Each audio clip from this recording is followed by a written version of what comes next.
Era la tercera Navidad que pasábamos juntos, y por primera vez organizábamos la cena en nuestra casa. Llevaba días planeando cada detalle, decorando el hogar, preparando los platos, organizando los asientos. Manuel, mi marido, había insistido en invitar a toda su familia, y yo acepté, pensando que finalmente sería una oportunidad para sentirme incluida. Quería creer que este año sería diferente, que quizás, solo quizás, dejaría de sentirme como una extraña en mi propia mesa. Vivíamos en un pequeño piso en el barrio de Chamberí, en Madrid.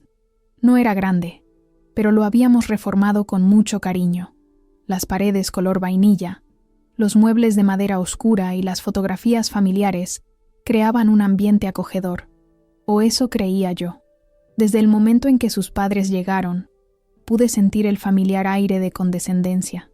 Doña Pilar, mi suegra, me saludó con un seco movimiento de cabeza y de inmediato tomó control de mi cocina. Sus hijas, Sofía y Carmen, susurraban entre ellas, mirando mi vestido y sonriendo con malicia. Había aprendido a sonreír a pesar de todo, a sobrevivir a sus miradas gélidas, sus comentarios pasivo-agresivos, sus constantes recordatorios de que yo no era una de ellos, pero me aferraba a una fuerza silenciosa y me decía a mí misma que pertenecía a este lugar, les gustara o no. «Elena, cariño», dijo doña Pilar con ese tono meloso que usaba para disfrazar sus críticas. «¿Has puesto el bacalao al horno? ¿Sabes que a Manuel le gusta como lo preparo yo, con ese toque especial?» «Sí, Pilar», respondí, intentando mantener la compostura. «Lo he preparado exactamente como me enseñaste el año pasado». «Bueno, casi exactamente», murmuró, lo suficientemente alto para que todos escucharan. «Le falta ese... no sé qué». Manuel estaba en la sala, riendo con su padre y su cuñado, ajeno a mi incomodidad, o quizás simplemente decidió ignorarla, como siempre hacía. En los 3 años que llevábamos casados, nunca había tomado partido cuando su familia me trataba como a una intrusa. «Son bromas, Elena», solía decirme. «No lo tomes tan a pecho». La noche avanzaba lentamente, empapada en conversaciones educadas y pullas veladas. La mesa estaba llena de risas y copas tintineantes, pero ninguna era mía. Interpreté bien mi papel de anfitriona, asegurándome de que los platos estuvieran llenos y las copas de vino nunca vacías. Reía cuando se esperaba, asentía en los momentos adecuados, pero por dentro estaba contando. No sus crueldades, eso lo había hecho hace mucho tiempo. Esta vez estaba contando algo completamente diferente. «¿Recuerdas cuando Manuel trajo a esa chica catalana?», comentó Sofía mientras servía más vino. «¿Cómo se llamaba?» «Montserrat», respondió Carmen riendo. Dios mío, qué pesada era con sus ideas independentistas. Al menos tenía personalidad, añadió don Javier, mi suegro, mirándome de reojo. Manuel rió incómodamente, pero no dijo nada. Nunca decía nada. Después de la cena, todos pasamos al salón. La conversación giró hacia temas familiares, anécdotas de las que yo nunca formaba parte, historias de cuando los niños eran pequeños, de vacaciones en Marbella, de abuelos que nunca conocí. «Deberías haber visto a Manuel de pequeño», dijo doña Pilar, ignorando que yo había escuchado esa historia al menos 10 veces. Era tan travieso pero tan listo. Siempre supimos que llegaría lejos. «Y aquí está», añadió don Javier, subdirector del banco a los 35. Un orgullo para la familia Morales. Aunque aún no nos ha dado nietos, suspiró doña Pilar mirándome fijamente. Ya van 3 años, Elena. El silencio incómodo se apoderó de la sala. Todos sabían de nuestros problemas para concebir. Los médicos nos habían dicho que era cuestión de tiempo, pero cada mes que pasaba era una decepción más. Un recordatorio más de que, de alguna manera, yo no estaba a la altura. «Mamá, por favor», intervino Manuel, por primera vez en la noche. «No es el momento». «¿Y cuándo es el momento?», respondió ella. «A tu edad, tu padre y yo ya teníamos 3 hijos». Tomé un sorbo de vino y me tragué la respuesta que ardía en mi garganta. No era el lugar, no era el momento. Nunca lo era cuando se trataba de defenderme. La noche se convirtió en una sucesión de pequeñas humillaciones, comentarios sobre mi trabajo como profesora. «¿No has pensado en algo más ambicioso?», sobre mi familia en Sevilla. Ah, andaluces, claro. Eso explica muchas cosas. Sobre la decoración de nuestra casa. Un poco simple, ¿no crees? Cuando finalmente se fueron, cerca de la medianoche, me sentí exhausta, física y emocionalmente agotada. Manuel comenzó a recoger en silencio, como si nada hubiera pasado. ¿Te has divertido?, le pregunté, incapaz de contener el sarcasmo en mi voz. «Ha ido bien, ¿no?», respondió, genuinamente confundido. «Mi madre ha dicho que el bacalao estaba delicioso. Después de criticarlo durante media hora. Vamos, Elena, ya conoces a mi madre. Es su forma de ser». Me quedé mirándolo, preguntándome si realmente no lo veía o simplemente elegía no verlo. Si esta ceguera selectiva era parte de él, o algo que había cultivado para sobrevivir en aquella familia. «Claro», respondí finalmente. «Su forma de ser». Esa noche, mientras Manuel dormía plácidamente a mi lado, tomé una decisión. Una que había estado gestándose durante mucho tiempo, pero que solo ahora tenía el valor de reconocer. Esta sería la última Navidad que pasaría intentando encajar en un lugar donde nunca me quererían. No se trataba solo de la cena desastrosa. Era la culminación de 3 años de sentirme invisible, de que mis opiniones no importaran, de que mi existencia fuera apenas tolerada. Y lo peor de todo, Manuel nunca me defendía, nunca me elegía a mí por encima de ellos. Miré al techo en la oscuridad y conté. Esta vez no contaba ofensas ni desaires, contaba los días que faltaban para tomar las riendas de mi vida nuevamente, y por primera vez en mucho tiempo, sonreí. Febrero llegó con un frío inusual para Madrid, y con él, la noticia que sacudiría los cimientos de la familia Morales. El abuelo Eduardo, patriarca de la familia y padre de don Javier, había fallecido tranquilamente durante la noche. Tenía 92 años, y había sido, hasta donde yo sabía, un hombre respetado en su pequeño pueblo de Segovia, donde había construido una próspera empresa de embutidos que ahora dirigía su hijo. La noticia nos llegó un domingo por la mañana. El teléfono sonó justo cuando estaba preparando el desayuno. Manuel atendió, y su rostro se transformó al instante. No necesité preguntar. Había visto esa expresión antes, cuando murió su abuela 3 años atrás. «Mi abuelo ha muerto», dijo con voz quebrada tras colgar. «Tenemos que ir a Segovia hoy mismo». 2 horas después estábamos en carretera. El silencio en el coche era pesado, interrumpido solo por el sonido de la lluvia contra los cristales. Manuel conducía absorto en sus pensamientos. Yo miraba por la ventana, observando cómo el paisaje urbano daba paso a las llanuras castellanas. Pensaba en el abuelo Eduardo, a quien apenas había conocido. Un hombre severo pero justo, según Manuel. Alguien que había construido su imperio desde la nada, sobreviviendo a la posguerra con ingenio y determinación. «Era un hombre increíble», dijo Manuel de repente, como si hubiera leído mis pensamientos. «Duro como el pedernal, pero con un corazón enorme. Nunca olvidaré cómo me llevaba a pescar al río cuando era niño». Asentí, aunque nunca había escuchado esa historia antes. Era curioso cómo Manuel compartía tan poco de su pasado conmigo. Al llegar a la casa familiar en Segovia, un caserón de piedra en el centro histórico, la atmósfera era solemne. Doña Pilar, vestida completamente de negro, nos recibió con un abrazo para su hijo y un seco saludo para mí. El resto de la familia ya estaba allí. Sofía y su esposo Alberto, Carmen con su novio Raúl, y don Javier, que parecía haber envejecido 10 años en un día. Los siguientes días fueron un torbellino de arreglos funerarios, visitas de pésame y largas conversaciones en voz baja en el despacho del abuelo. A mí me mantenían al margen, como siempre. «Cosas de familia», decían, como si yo no formara parte de ella después de 3 años de matrimonio. El velatorio se celebró en la casa, siguiendo la tradición. Decenas de personas del pueblo vinieron a presentar sus respetos. Había sido un hombre querido, eso estaba claro. Yo me encargué de servir café y atender a los visitantes, mientras la familia recibía las condolencias. Nadie me presentaba como la esposa de Manuel. Para todos, yo era solo una mujer más ayudando en la casa. Fue durante la lectura del testamento cuando todo cambió. Nos reunimos en el despacho notarial en Segovia, un espacio austero pero elegante. El notario, un hombre de mediana edad con gafas de montura fina, nos miró a todos antes de comenzar a leer. Yo, Eduardo Morales García, en pleno uso de mis facultades mentales, las formalidades legales dieron paso a las disposiciones concretas. La empresa familiar, como era de esperar, quedaba en manos de don Javier, quien ya la dirigía desde hacía años. La casa de Segovia sería para doña Pilar. Había legados para Sofía y Carmen, para sus nietos y bisnietos.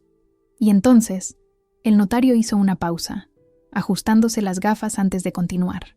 A mi nieto Manuel Morales Ruiz, le dejo mi colección de relojes antiguos y la suma de 100.000 euros, con la condición de que este dinero sea administrado por su esposa, Elena Fernández Ortega, a quien considero una mujer de buen juicio y carácter, cualidades que lamentablemente escasean en nuestra familia.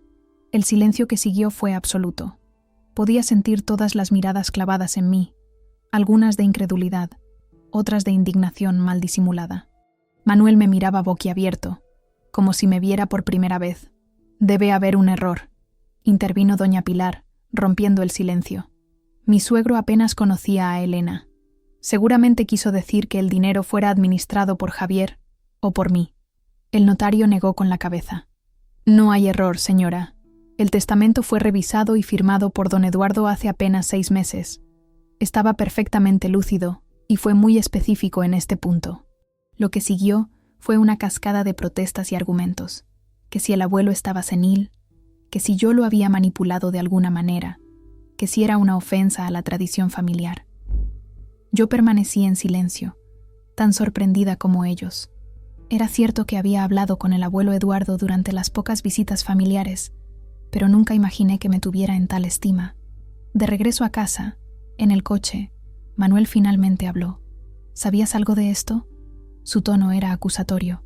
¿Cómo iba a saberlo?, respondí, dolida por la insinuación. Apenas hablé con tu abuelo un par de veces, pues debiste causarle una gran impresión, dijo con amargura. Mi madre está destrozada. Dice que es una humillación. ¿Una humillación? No podía creer lo que escuchaba. Tu abuelo me hizo un cumplido, Manuel. Dijo que tengo buen juicio, y que mi familia carece de él. Añadió. No entiendes lo que has provocado. ¿Yo? Mi voz se elevó. ¿Ahora resulta que es mi culpa? El resto del viaje transcurrió en un silencio tenso. Al llegar a Madrid, Manuel se fue directamente a la cama sin cenar. Yo me quedé en la cocina, repasando mentalmente las pocas conversaciones que había tenido con el abuelo Eduardo. Recordaba especialmente una, durante la última Navidad. Mientras todos charlaban en el salón, el anciano me había pedido que le acompañara al despacho con la excusa de necesitar ayuda para buscar un libro. Una vez allí, me había mirado intensamente. «No dejes que te pisoteen, muchacha», me había dicho. «Los Morales son buenos en el fondo, pero tienen el orgullo muy arraigado, especialmente mi nuera. Pilar nunca ha sabido compartir a su hijo». En ese momento pensé que eran divagaciones de un anciano. Ahora entendía que había visto más allá que yo misma. Los días siguientes fueron insoportables. Manuel apenas me hablaba. Su madre llamaba constantemente, siempre con alguna preocupación sobre cómo manejaría yo el dinero. Sofía y Carmen me enviaban mensajes pasivo-agresivos. Incluso don Javier, normalmente el más ecuánime, me trató con frialdad en nuestra última visita. «El dinero no es el problema», me dijo una noche Manuel, rompiendo 3 días de silencio. «Es lo que esto significa. Mi abuelo te puso por encima de todos nosotros. No me puso por encima de nadie», respondí. Simplemente reconoció que tengo criterio propio. Mi madre quiere que renunciemos a la herencia. Me quedé mirándolo, incrédula. ¿Renunciar? ¿A 100.000 euros? ¿Por orgullo? ¿Por respeto a la familia? ¿Y qué hay del respeto a los deseos de tu abuelo?, pregunté. ¿O del respeto hacia mí, tu esposa? No respondió. Y ese silencio me dijo más que 1000 palabras. Esa noche no pude dormir. Pensaba en el abuelo Eduardo, en su último acto de rebeldía o quizás de justicia, en cómo había visto lo que yo me negaba a admitir, que nunca sería realmente aceptada en aquella familia, que siempre sería una extraña. Y entonces comprendí por qué había puesto ese dinero bajo mi control. No era un premio para mí, era un mensaje para ellos, y también para mí, un mensaje que decía: «Eres más fuerte de lo que crees». Abril trajo consigo la primavera a Madrid, y con ella, una inesperada visita que cambiaría todo. Estaba corrigiendo exámenes en la mesa del comedor cuando sonó el timbre. No esperaba a nadie. Manuel estaba en Barcelona por trabajo, o eso había dicho, y volvería en 2 días. Al abrir la puerta, me encontré con una mujer de unos 60 años, pelo cano recogido en un moño sencillo y ojos oscuros que me resultaban extrañamente familiares. ¿Elena Fernández?, preguntó con acento norteño. Sí, soy yo. Me llamo Teresa Gutiérrez. Se presentó, tendiéndome la mano. Fui el ama de llaves de don Eduardo Morales durante más de 30 años. La invité a pasar, intrigada. No recordaba haberla visto en el funeral, aunque habían sido días confusos y llenos de gente. Don Eduardo me pidió que viniera a verla después de su muerte, explicó mientras tomaba asiento en el sofá. Dijo que esperara al menos 2 meses. ¿Por qué?, pregunté, cada vez más confundida. Porque quería darle tiempo a la familia para mostrar su verdadera cara, respondió con una franqueza que me dejó sin palabras. Y porque hay algo que usted debe saber. Teresa abrió su bolso y sacó un sobre amarillento. Me lo tendió con manos ligeramente temblorosas. El señor me hizo prometer que esto llegaría a sus manos, pase lo que pase. Tomé el sobre. Pesaba. En el exterior, con caligrafía elegante, estaba escrito mi nombre completo. ¿Qué contiene?, pregunté. No lo sé con certeza. Don Eduardo era un hombre reservado, pero me dijo que usted sabría qué hacer con ello cuando llegara el momento. Abrí el sobre con cuidado. Dentro había una llave antigua, probablemente de una caja fuerte, y una carta manuscrita. Desdoblé el papel y comencé a leer. Querida Elena, si estás leyendo esto, es porque ya no estoy en este mundo. Confío en que Teresa habrá cumplido mi encargo. Siempre fue leal. En los pocos encuentros que tuvimos, vi en ti lo que mi familia parece haber olvidado: integridad y bondad genuina. Vi cómo te trataban y cómo, a pesar de todo, mantenías la dignidad. También vi la soledad en tus ojos, la misma que conocí en los de mi difunta esposa, Adela. La llave que te envío abre una caja de seguridad en el Banco Santander de la calle Serrano. Encontrarás documentos que he recopilado durante años, la verdad sobre la fortuna familiar. El Imperio Morales no se construyó únicamente con trabajo duro, como le gusta contar a mi hijo. Hubo negocios oscuros durante la posguerra, colaboraciones que preferiríamos olvidar, y una traición que nunca me perdoné. No te pido que juzgues, solo que sepas. El conocimiento es poder, y tú necesitarás ambos. Con afecto, Eduardo Morales. Releí la carta 3 veces, intentando procesar lo que acababa de descubrir. Teresa me observaba en silencio, con una expresión entre compasiva y expectante. ¿Usted sabe algo sobre estos negocios oscuros?, le pregunté finalmente. Ella suspiró, mirando hacia la ventana antes de responder. Los Morales no siempre fueron ricos, comenzó. Después de la guerra, cuando todo escaseaba, don Eduardo vendía embutidos en el mercado negro. Luego vinieron los contactos en el régimen, los favores, los terrenos adquiridos a precios irrisorios porque sus dueños republicanos habían huido o estaban presos. Hizo una pausa, como evaluando cuánto debía decir. Pero lo que realmente le atormentaba era lo de su socio, Tomás Luján. Fueron amigos desde niños, iniciaron el negocio juntos. Hasta que un día, en 1955, Tomás desapareció. Oficialmente, emigró a Argentina. La realidad, ¿qué pasó con él?, pregunté, aunque una parte de mí temía la respuesta. Don Eduardo nunca lo dijo claramente, pero cada 12 de marzo, el día que Tomás desapareció, se encerraba en su despacho con una botella de coñac y lloraba. Lo escuché durante años. Nos quedamos en silencio. Las implicaciones eran demasiado graves para verbalizarlas. ¿Por qué me cuenta esto a mí?, pregunté finalmente. Soy parte de la familia, después de todo. Teresa me miró directamente a los ojos. No, no lo es. Nunca la han considerado parte de ellos. Y don Eduardo lo sabía. Sus palabras me golpearon con la fuerza de una verdad largo tiempo negada. Tenía razón. Siempre había sido una intrusa para los Morales. ¿Qué se supone que debo hacer con esta información?, pregunté, sintiendo el peso de la llave en mi mano. Eso depende de usted, respondió Teresa, poniéndose de pie. Don Eduardo confiaba en su criterio. Por eso le dejó ese dinero a su control, no por capricho o para causar problemas. Creía que usted tomaría las decisiones correctas. Acompañé a Teresa hasta la puerta, agradeciéndole su visita. Antes de irse, me entregó una tarjeta con su número. Si necesita cualquier cosa, llámeme. Se lo debo a don Eduardo. Me quedé sola con la carta, la llave y un torbellino de pensamientos. Al día siguiente, apenas amaneció, me dirigí al Banco Santander de la calle Serrano.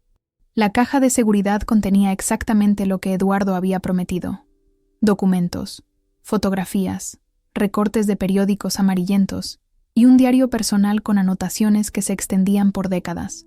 Pasé el resto del día en una cafetería cercana, leyendo aquellos registros de una vida complicada, las conexiones con altos mandos franquistas, los sobornos a funcionarios, las amenazas a competidores y, finalmente, la verdad sobre Tomás Luján. No había emigrado a Argentina.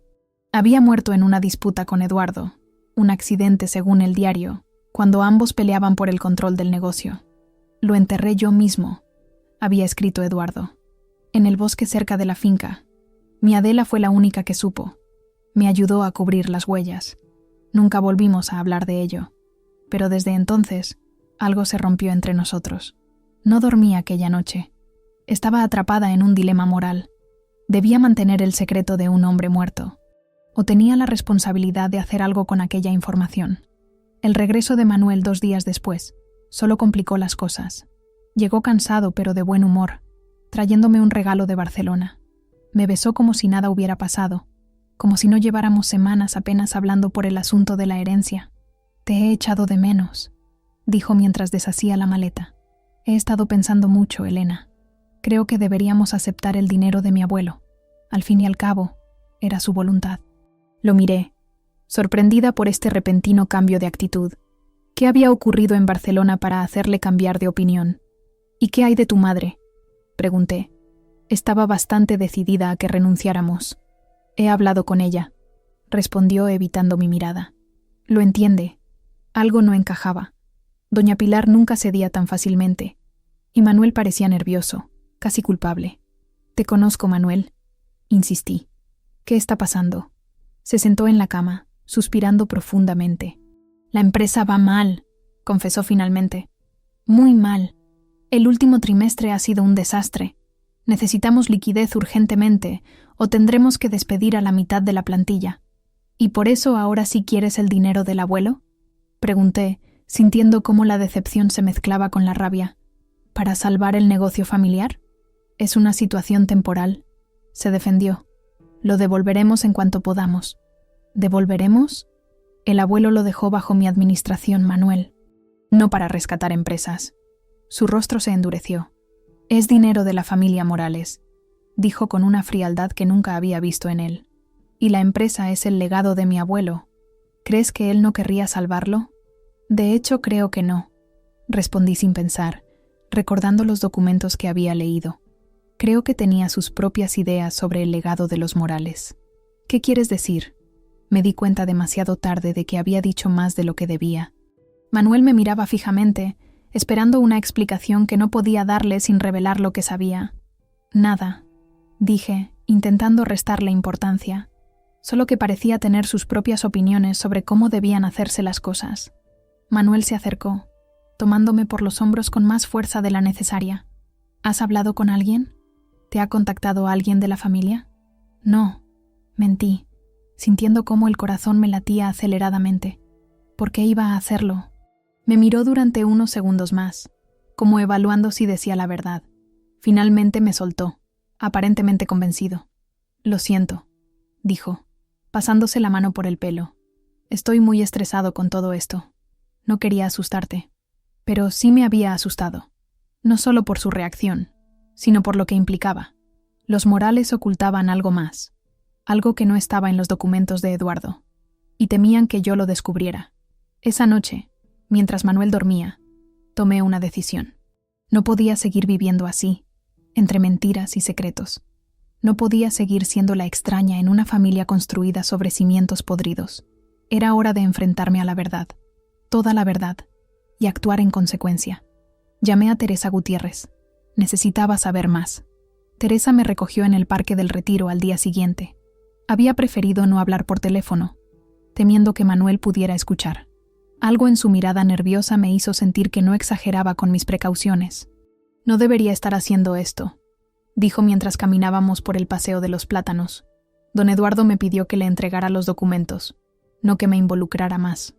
Pero usted conoce toda la historia, ¿verdad? Insistí. Hay algo más que no me está contando. Teresa se detuvo junto a un banco vacío y me hizo un gesto para que nos sentáramos. A nuestro alrededor, familias y parejas disfrutaban de la tarde primaveral, ajenos a la conversación que estábamos a punto de tener. La empresa está al borde de la quiebra, dijo finalmente. No por mala gestión reciente, como le habrán dicho. Esto viene de lejos. ¿A qué se refiere? Don Javier, el padre de su marido, empezó a sacar dinero de la empresa hace años, grandes cantidades. Lo invertía en negocios paralelos, algunos legales, otros no tanto. ¿Qué tipo de negocios? Pregunté, aunque una parte de mí ya lo sospechaba. Inmobiliarias fantasma, principalmente. Compraban edificios antiguos en el centro, desahuciaban a los inquilinos con métodos cuestionables y revendían los inmuebles a precios mucho más altos. Recordé las conversaciones en las cenas familiares, esas bromas sobre los llorones que se quejaban por ser expulsados de sus hogares. «Es el mercado, querida», había dicho don Javier en una ocasión. «Si no pueden pagar, que se vayan a la periferia. Pero eso no explica por qué la empresa está tan mal ahora», señalé. En 2008, cuando estalló la burbuja inmobiliaria, perdieron mucho. Don Javier empezó a tomar préstamos a nombre de la empresa de embutidos para cubrir sus pérdidas personales. Don Eduardo se enteró hace un par de años, ya estaba muy enfermo. Le dio un ultimátum a su hijo: devolver el dinero o confesarlo todo. Y obviamente no lo devolvió. Ni un céntimo, confirmó Teresa. Por eso don Eduardo cambió su testamento. Sabía que la empresa iría a la quiebra tarde o temprano, y quería proteger al menos una parte del patrimonio para su nieto. Pero bajo su control, añadió señalándome. No bajo el de la familia. Guardamos silencio unos instantes. Las piezas iban encajando. La insistencia de Manuel en usar el dinero para la empresa, el repentino cambio de actitud de su madre. «Hay algo más», dijo Teresa bajando aún más la voz. «Algo que ni siquiera está en los documentos que le entregué». Su mirada se volvió más intensa, casi febril. La muerte de Tomás Luján no fue un accidente. Don Eduardo lo descubrió años después. Fue don Javier quien lo mató. Tenía solo 20 años entonces, pero ya mostraba la ambición que lo caracterizaría toda su vida. Se enteró de que Tomás planeaba vender su parte del negocio a un competidor y lo confrontó. La discusión se fue de las manos. «Dios mío», murmuré. Don Eduardo encubrió a su hijo. Se culpó a sí mismo durante décadas y permitió que su hijo tomara el control de la empresa, pensando que podría redimirse. Pero don Javier resultó ser como es. ¿Por qué no está esto en los documentos? Porque era la vergüenza más profunda de don Eduardo. Nunca lo escribió. Me lo confesó en su lecho de muerte, cuando supo que no le quedaba mucho tiempo. Mi mundo daba vueltas. La familia en la que había entrado, esa dinastía aparentemente respetable de empresarios castellanos, estaba construida sobre mentiras, crímenes y encubrimientos. ¿Y qué se supone que debo hacer con todo esto?, pregunté, sintiendo el peso de esta información indeseada. «Eso depende de usted», respondió Teresa. Don Eduardo confiaba en su criterio. «Yo solo cumplo mi promesa». Se levantó, dispuesta a marcharse, pero la detuve. «Espere, necesito saber una cosa más. ¿Por qué el abuelo Eduardo me eligió a mí? Apenas me conocía». Teresa sonrió por primera vez desde que nos habíamos encontrado. Le recordaba a Adela, su esposa. Ella también era andaluza, como usted, y tenía el mismo espíritu, callada pero fuerte, incapaz de dejarse avasallar. Me quedé en el parque mucho tiempo después de que Teresa se marchara, procesando todo lo que había descubierto. El sol comenzaba a ponerse cuando finalmente me levanté y tomé el metro de regreso a casa. Manuel ya estaba allí, preparando la cena. Parecía relajado, incluso alegre, como si nuestra tensa conversación de la noche anterior nunca hubiera ocurrido. «He hablado con papá hoy», anunció mientras servía pasta en los platos. «Tiene un plan para reflotar la empresa. Solo necesitamos una inyección de capital inicial». Lo observé mientras hablaba, buscando en su rostro algún indicio de que supiera la verdad sobre su padre. sobre la muerte de Tomás Luján, sobre los negocios turbios. Pero no vi nada, solo el entusiasmo de un hijo que admiraba ciegamente a su progenitor. Tu padre no es quien tú crees, dije de repente, sorprendiéndome a mí misma. Manuel dejó el cucharón suspendido en el aire. ¿De qué hablas? He estado en el banco hoy. Vi los extractos de los últimos 3 años. La empresa no va mal por el último trimestre. Tu padre ha estado vaciándola sistemáticamente. No era exactamente una mentira. Los documentos del abuelo Eduardo incluían extractos bancarios que mostraban los movimientos sospechosos de don Javier. ¿Has estado husmeando en los asuntos de la empresa? El tono de Manuel se volvió helado. ¿Con qué derecho? Con el derecho de alguien a quien le están pidiendo 100.000 euros, respondí, manteniendo la calma. Si voy a invertir ese dinero, quiero saber dónde va a parar. No es una inversión, Elena. Es ayudar a la familia. ¿Y qué hay de ayudarnos a nosotros? Pregunté.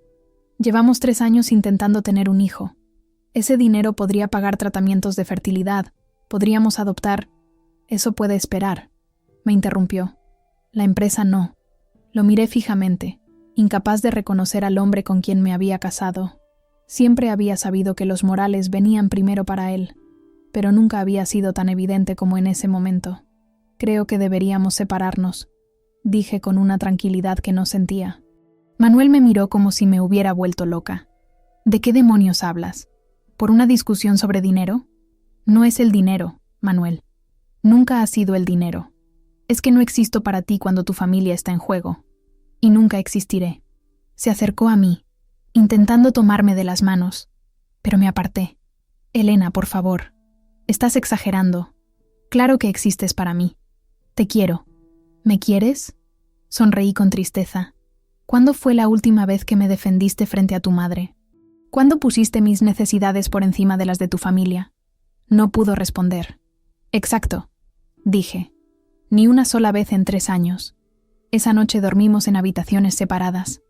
Manuel intentó varias veces hablar conmigo, disculparse, explicarse, pero yo había tomado una decisión, o más bien, había aceptado una verdad que llevaba tiempo ignorando. Nuestro matrimonio había terminado. Quizás nunca había existido realmente, solo una ilusión de pertenencia que yo había alimentado desesperadamente. La mañana siguiente me levanté temprano. Manuel ya se había marchado, dejando una nota. Hablaremos esta noche. Te quiero. M. La doblé cuidadosamente y la guardé en mi bolsillo. Luego llamé a mi hermana en Sevilla. Necesito volver a casa, Lucía, le dije en cuanto respondió. Solo por un tiempo. ¿Qué ha pasado?, preguntó alarmada. Te lo explicaré cuando llegue. ¿Puedo quedarme contigo un par de semanas? El tiempo que necesites, Elena. Sabes que siempre tendrás un lugar aquí. Esas palabras, tan simples pero tan significativas, me hicieron llorar por primera vez en muchos días. Un lugar. Mi lugar. Algo que nunca había tenido con los Morales. Preparé una maleta con lo esencial. Ropa, documentos, algunas fotos. No me llevé regalos de Manuel ni de su familia. No quería nada que me recordara a ellos. Solo me detuve ante el anillo de compromiso. Un diamante solitario demasiado ostentoso para mi gusto, pero que había aceptado por amor. Lo dejé sobre la cómoda, junto con mi llave del apartamento. Antes de marcharme, llamé a Teresa una última vez. Me voy a Sevilla, le informé. Pero antes tengo que tomar una decisión sobre los documentos del abuelo Eduardo. ¿Qué ha decidido?, preguntó con cautela. Tiene razón. Don Eduardo me los confió por algo.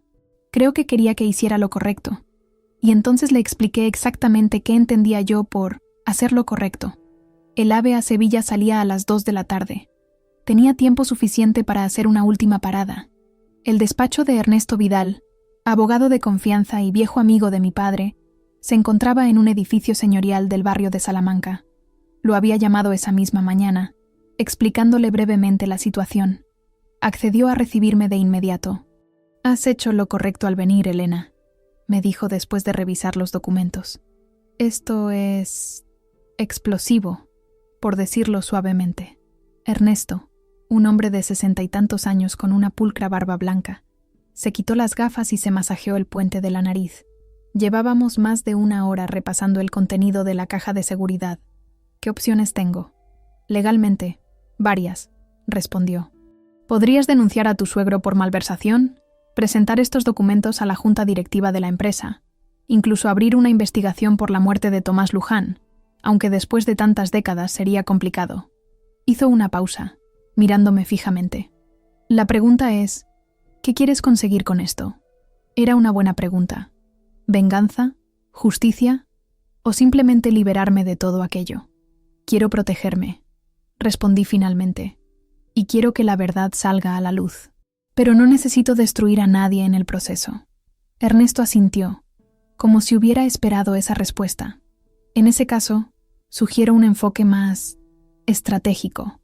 Necesitamos salvaguardar tus intereses primero. Durante la siguiente media hora, elaboramos un plan.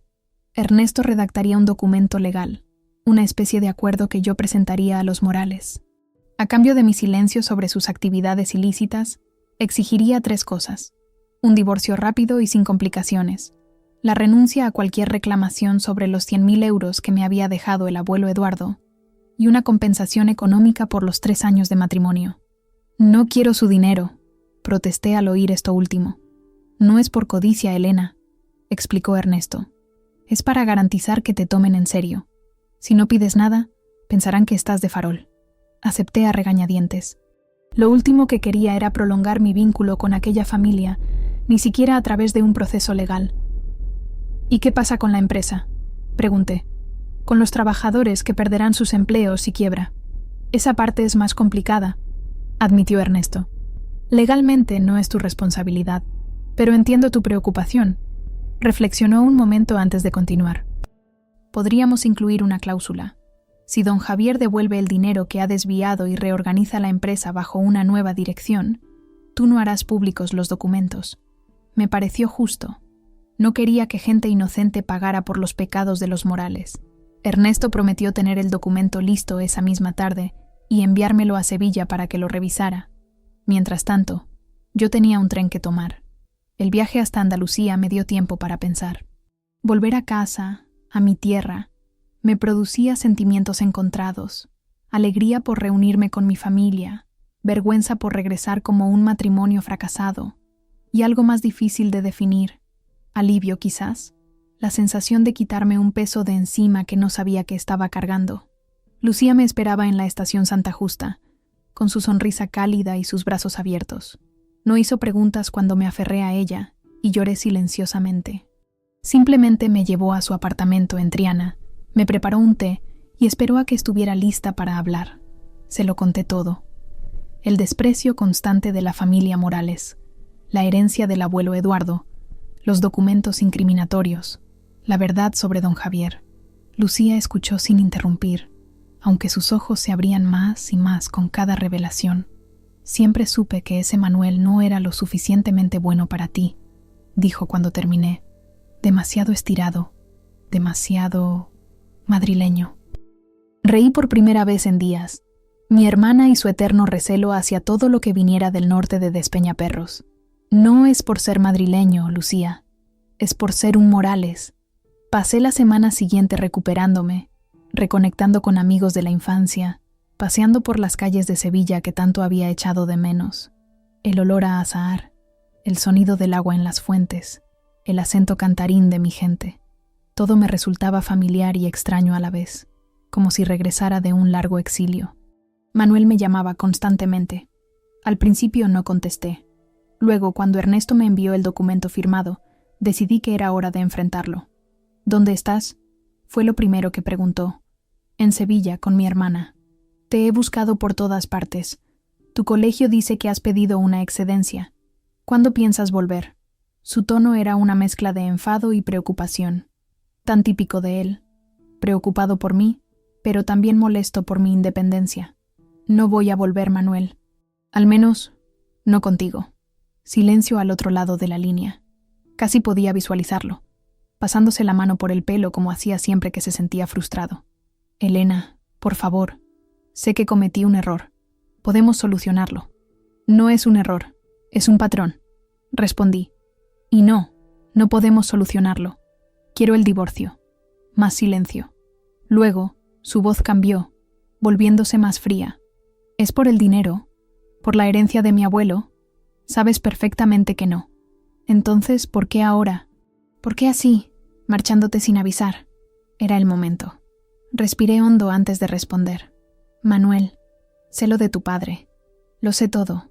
Los desfalcos a la empresa, los negocios inmobiliarios turbios y lo de Tomás Luján. La respiración al otro lado se cortó en seco. No sé de qué estás hablando, dijo finalmente, pero su voz temblorosa le traicionaba. Tengo pruebas, Manuel. Documentos, extractos bancarios, incluso el diario de tu abuelo. Y todo está ahora en manos de mi abogado. ¿Me estás amenazando?, preguntó incrédulo. Te estoy ofreciendo una salida. Mi abogado te enviará un acuerdo. Si tú y tu familia lo aceptáis, nunca hablaré de esto. Si no, bueno, imagino que la prensa estaría interesada en la verdadera historia de los embutidos Morales. No reconocía mi propia voz. Sonaba dura, calculadora, casi cruel. Pero no me importaba. Esta vez sería yo quien dictara las condiciones. No puedo creer que me hagas esto, susurró Manuel. Después de todo lo que hemos compartido. ¿Y qué hemos compartido exactamente, Manuel?, pregunté con tristeza. Tú nunca me dejaste entrar realmente en tu vida. Siempre fui la extraña, la advenediza, la andaluza que no estaba a la altura de los Morales. No respondió. Sabía que tenía razón. Lee el acuerdo, Manuel. Es justo. No quiero arruinar a tu familia. Solo quiero mi libertad. Colgué sin esperar respuesta. Me sentía exhausta, pero extrañamente en paz. Lo había hecho. Había plantado cara a los Morales. 2 días después, Ernesto me llamó. El acuerdo había sido recibido y don Javier había pedido una reunión. Querían negociar. Esto solo podía significar una cosa. Tenían miedo. La reunión se programó para la semana siguiente, en el despacho de Ernesto en Madrid. No quería ir, pero sabía que era necesario. Tenía que cerrar este capítulo cara a cara. Lucía me acompañó hasta la estación. ¿Estás segura de que quieres hacer esto sola?, preguntó preocupada. Puedo ir contigo. Tengo que hacerlo sola, respondí. Además, no estaré sola. Tendré a Ernesto. En ese caso, dales caña, hermanita, dijo abrazándome. Que sepan con quién se han metido. El regreso a Madrid fue diferente. Ya no me sentía vulnerable ni asustada. Había recuperado algo que había perdido durante mi matrimonio. Mi voz. Ernesto me recibió en su despacho temprano, repasando la estrategia una última vez. A las 11 en punto, la secretaria anunció la llegada de los Morales. No solo venían Manuel y don Javier, como esperábamos, sino toda la familia. Doña Pilar, Sofía, Carmen, incluso Alberto, el marido de Sofía, que era abogado. Entraron como una procesión fúnebre, con rostros serios y miradas gélidas. Manuel fue el único que intentó sonreírme, pero su gesto parecía más una mueca de dolor. Tomaron asiento frente a nosotros, en una clara formación de batalla. Agradecemos que hayan venido, comenzó Ernesto con tono profesional. Como saben, estamos aquí para discutir los términos del acuerdo que les hemos propuesto. Alberto, el abogado, se aclaró la garganta antes de hablar.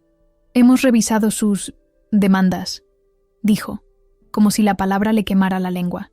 Y tenemos algunas objeciones. ¿Qué clase de objeciones?, preguntó Ernesto. Para empezar, la compensación económica nos parece excesiva. 3 años de matrimonio no justifican esa cantidad. Estaba a punto de responder cuando don Javier me interrumpió. Llamemos a las cosas por su nombre, dijo con desprecio. Esto es un chantaje. Estás utilizando información privada para extorsionarnos. Lo miré directamente a los ojos, sin intimidarme. ¿Información privada?, repetí. ¿Así llama usted a los registros de sus actividades ilegales? ¿A las pruebas de cómo ha vaciado la empresa familiar?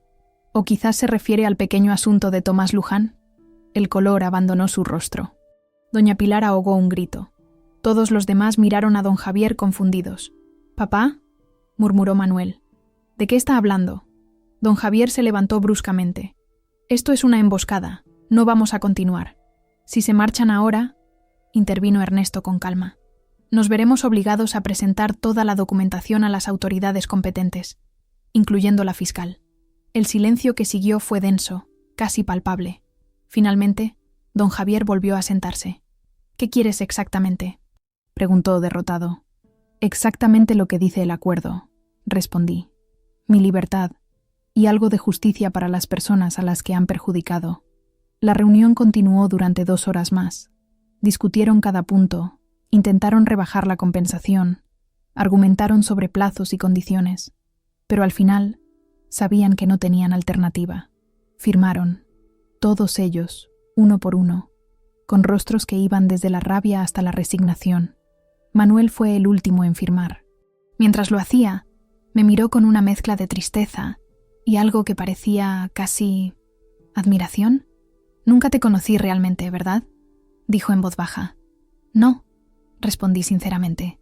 «Nunca lo intentaste». El divorcio se tramitó con sorprendente rapidez. Los Morales, fieles a su palabra forzada, no pusieron ningún impedimento. En menos de 3 meses, todo había terminado.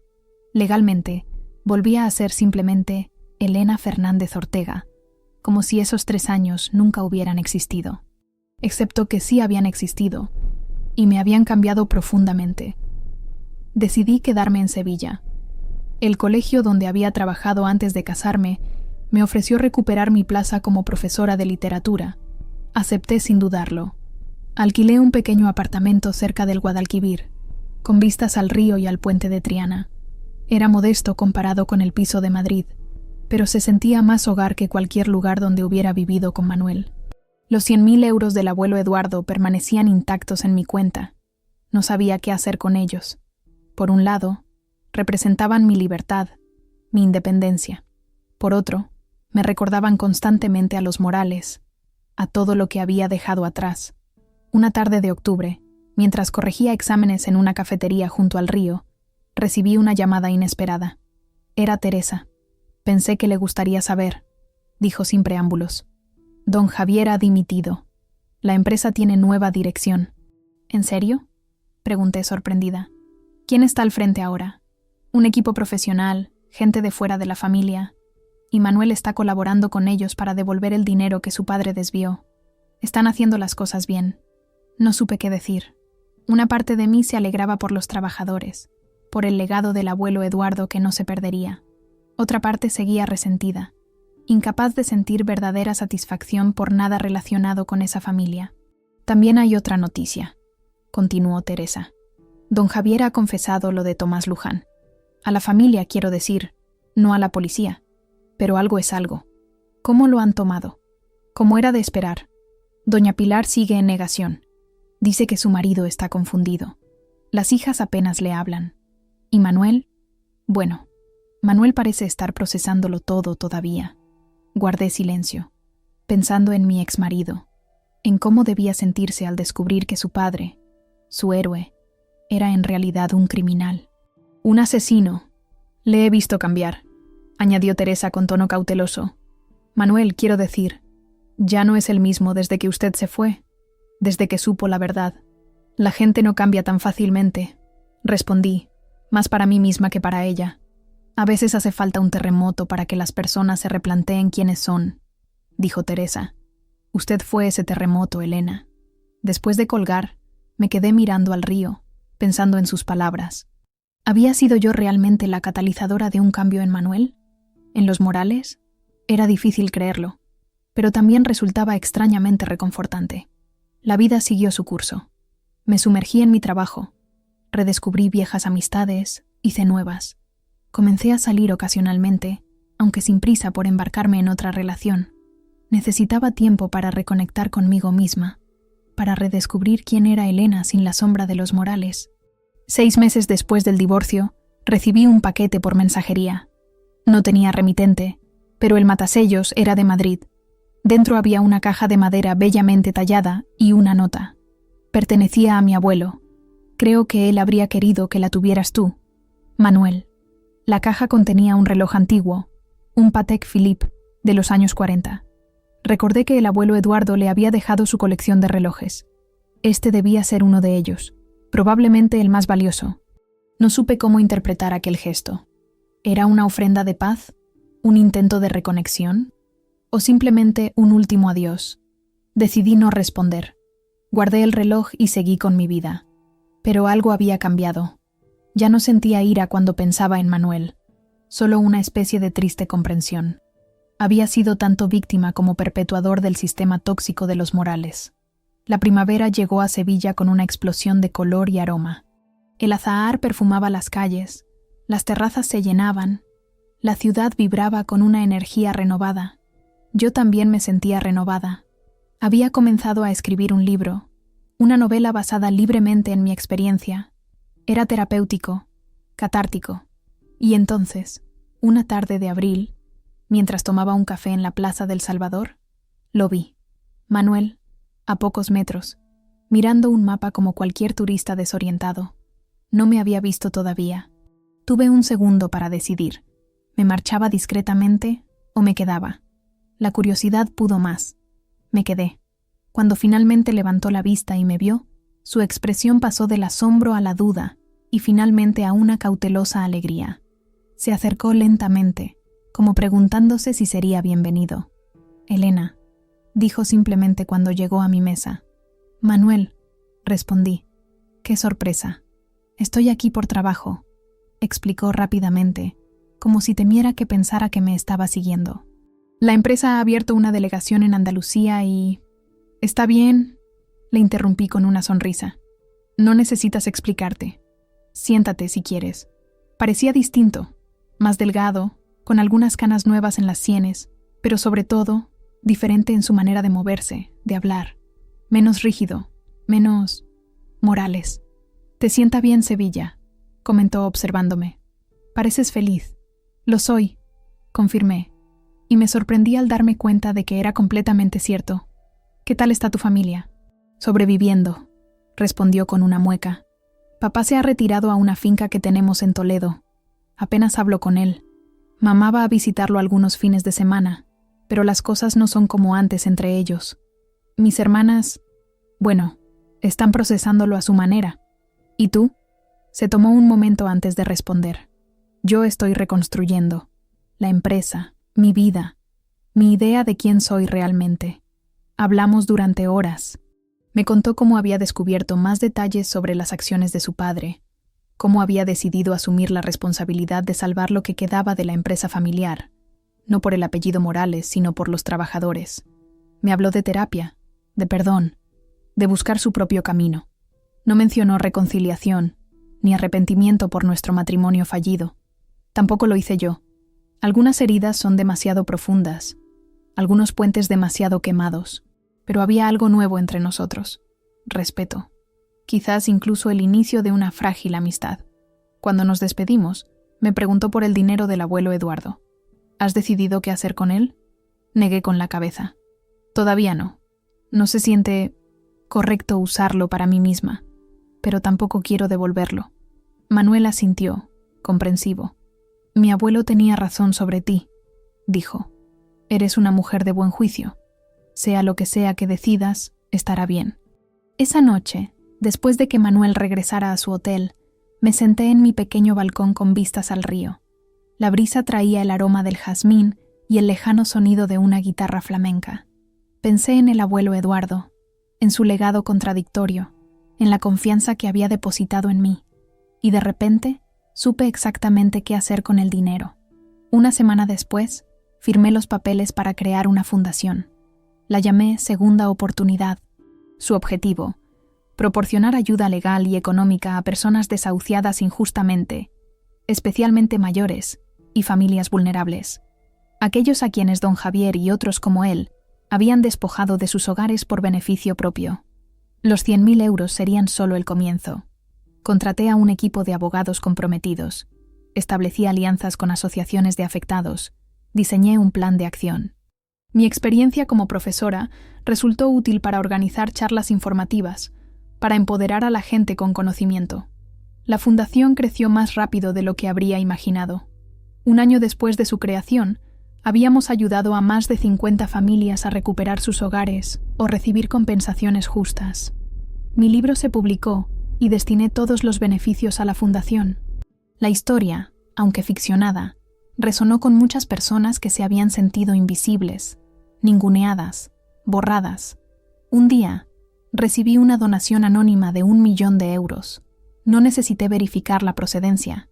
Sabía que venía de los Morales, no de Manuel, sino de don Javier. Un intento de expiación, quizás, o tal vez simplemente una forma de comprar silencio, paz, olvido. No importaba. El dinero serviría para ayudar a muchas más personas. La justicia tomaría formas inesperadas. A veces, durante las noches tranquilas cuando el trabajo del día ha terminado, saco el reloj del abuelo Eduardo y lo observo, escuchando su suave tic-tac. Me recuerda que el tiempo siempre revela la verdad, que los secretos no pueden permanecer enterrados para siempre, que las decisiones que tomamos definen quiénes somos realmente. Pienso en la joven que fui, la que intentaba desesperadamente encajar en una familia que nunca la quiso, la que se hacía pequeña para no molestar, la que callaba para mantener la paz. Y luego miro a mi alrededor, a la vida que he construido, a la mujer en la que me he convertido, a las personas a las que ahora puedo ayudar precisamente porque encontré mi voz. Y sé, con absoluta certeza, que el abuelo Eduardo estaría orgulloso. No por venganza ni por represalia, sino porque finalmente entendí lo que él siempre supo, que yo era mucho más de lo que los Morales me habían permitido ser, que siempre lo fui,